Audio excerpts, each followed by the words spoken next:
Désormais, l'équipe de France de paratriathlon avait rendez-vous à Yokohama au Japon pour une des étapes des World Paratriathlon Series.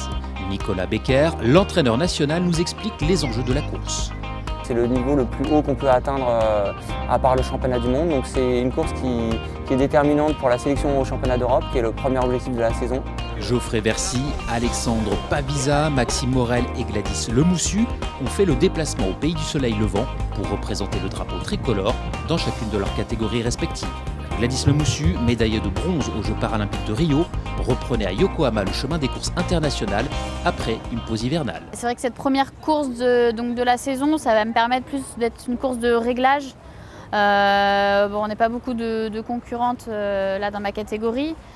C'est justement là je vais pouvoir un peu me remettre dans le bain, revoir mes concurrentes, voir si le travail de cet hiver a payé. Dès leur arrivée sur le site de la baie de Yokohama, les triathlètes sont accueillis par une pluie battante qui s'accentuera encore par la suite. On nous avait dit hier 88% de chance de démarrer sous la pluie, donc on a beau être optimiste, c'est vrai qu'on le savait, on allait partir sous l'eau.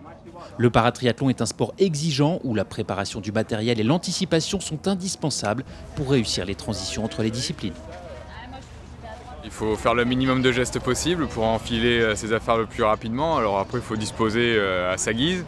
Parce que là, c'est le cas de Gladys, elle n'est pas du bon côté, donc elle sait que quand elle va prendre le vélo, elle va peut-être devoir changer de côté, donc elle va perdre un peu de temps, mais voilà, il faut arriver à anticiper au maximum ses gestes. Après, quand on sort de l'eau, on n'est pas trop lucide, il faut bien repérer son vélo, voilà, c'est tout ça qu'il faut arriver à garder, la lucidité et, voilà, et avoir des gestes précis, quoi. C'est le quatrième sport du triathlon, hein, c'est la transition.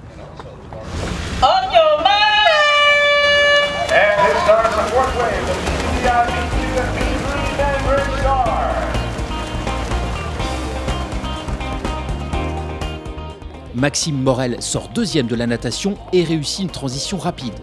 Malheureusement, le Chalonnais est victime sur le parcours cycliste d'une erreur d'orientation, ce qui lui fait perdre de précieuses secondes.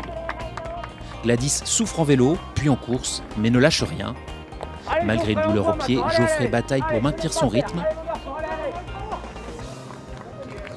À l'arrivée, Maxime paraît déçu. Pas forcément dans un mauvais jour, mais ouais, pas eu forcément trop de chance non plus, quoi. Je sais ce qu'il me reste à faire, je manquais un peu d'intensité dans les entraînements, et là je l'ai senti un peu en course, mais bon. Il reste à travailler, et puis on verra la prochaine course, quoi. Alexandre et Geoffrey, quant à eux, assurent leur place au ranking mondial. Geoffrey et Alexandre, ils ont fait leur job. Alexandre, il fait 5e en Australie, il fait 6e ici. Geoffrey, là, on voit que par rapport au meilleur européen, il a sa place. À peu de choses près, il peut accrocher l'Allemand, qui est quelqu'un qui a fait les Jeux de Rio, qui est un des meilleurs européens. Pour un déplacement au Japon de début d'année, etc., je trouve qu'ils ont assuré. Gladys, elle, se positionne une nouvelle fois comme le fer de lance de l'équipe en montant sur la deuxième marche du podium. Un résultat encourageant pour la suite avec notamment en perspective les Jeux de 2020 qui se dérouleront à Tokyo, à quelques kilomètres de là. J'ai encore le temps de faire les réglages, de me progresser, de m'entraîner davantage, de m'affûter. Enfin, il y a plein de choses qui vont venir petit à petit et sur lesquelles je vais vraiment bosser pour pouvoir être au top pour 2020.